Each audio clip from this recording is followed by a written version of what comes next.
Look, I'd consider myself a realist, all right? But in philosophical terms, I'm what's called a pessimist. Okay, what's that mean? Means I'm bad at parties. I think human consciousness was a tragic misstep in evolution. We became too self-aware. Nature created an aspect of nature separate from itself. We are creatures that should not exist by natural law. Well, that sounds god-fucking awful, Rust. We are things that labor under the illusion of having a self. This accretion of sensory experience and feeling. Programmed with total assurance that we are each somebody. When in fact, everybody's nobody. I think the honorable thing for our species to do is deny our programming. Stop reproducing. Walk hand in hand into extinction. One last midnight, brothers and sisters opting out of a raw deal. So, what's the point of getting out of bed in the morning? I tell myself I bear witness. The real answer is that it's obviously my programming. And I lack the constitution for suicide. I get a bad taste in my mouth out here. Aluminum. Ash.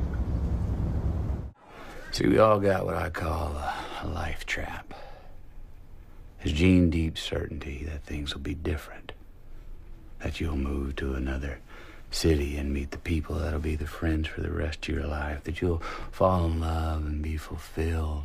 Fucking fulfillment. And closure. Where the fuck those two fucking empty jars to hold this shitstorm. Like nothing's ever fulfilled. Until the very end. And closure. No. Nothing is ever over. The ontological fallacy of expecting a light at the end of the tunnel. Well, that's what the preacher sells. Same as a shrink. See, the preacher, he encourages your capacity for illusion. Then he tells you to fucking virtue.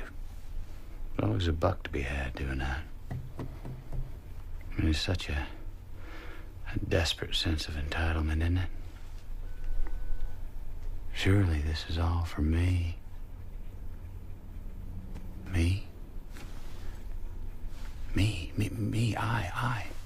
I'm so fucking important. I'm so fucking important, right? Fuck you, people. I've seen the finale of thousands of lives, man. Young, old. Each one is so sure of their realness.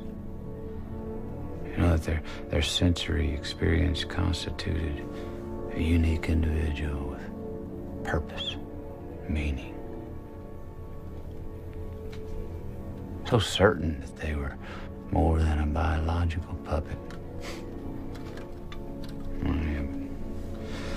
Truth wheels out and everybody sees. Once the strings are cut off, all down. Each still body so certain that they were more than the sum of their urges. All the useless spinning, tired mind, collisions of desire and ignorance.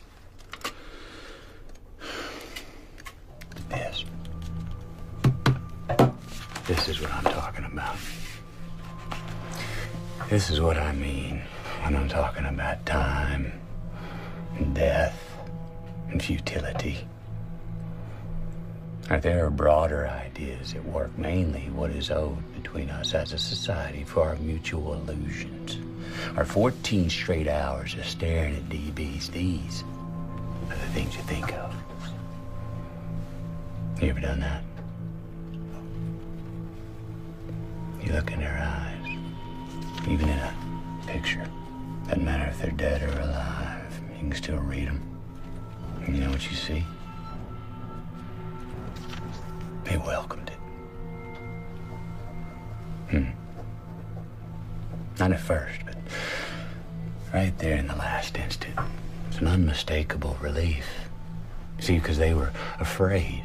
And now they saw for the very first time How easy it was to just let go.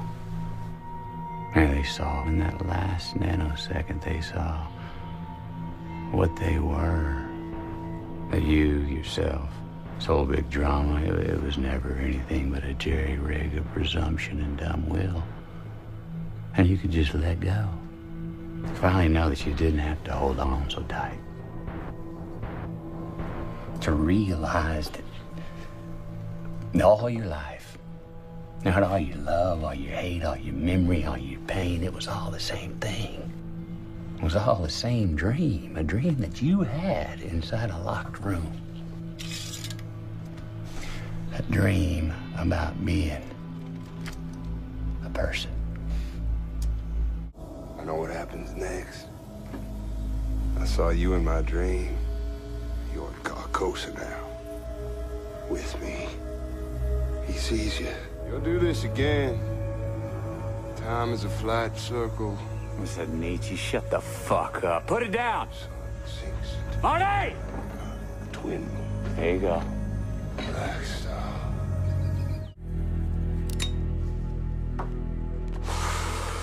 Why should I live in history, huh? Look, I don't want to know anything anymore. This is a world where nothing is solved. When someone once told me time is a flat circle. Everything we've ever done or will do, we're gonna do over and over and over again. And that little boy and that little girl, they're gonna be in that room again. And again. And again. Forever. In this universe, we process time linearly, forward. But outside of our space-time, from what would be a fourth dimensional perspective, time wouldn't exist. And from that vantage, could we attain it? We see our space-time would look flattened, like a single sculpture with matter in a superposition of every place it ever occupied. Or sentience just cycling through our lives like carts on a track.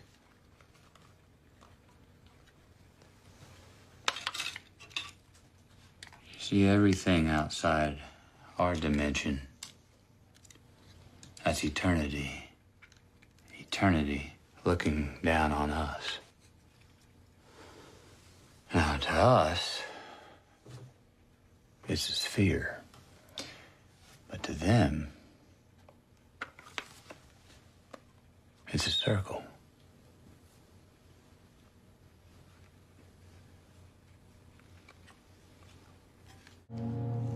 In eternity, where there is no time, nothing can grow, nothing can become, nothing changes. So death created time to grow the things that it would kill. And you are reborn, but into the same life that you've always been born into. And how many times have we had this conversation, detectives? Well, who knows? And you can't remember your lives.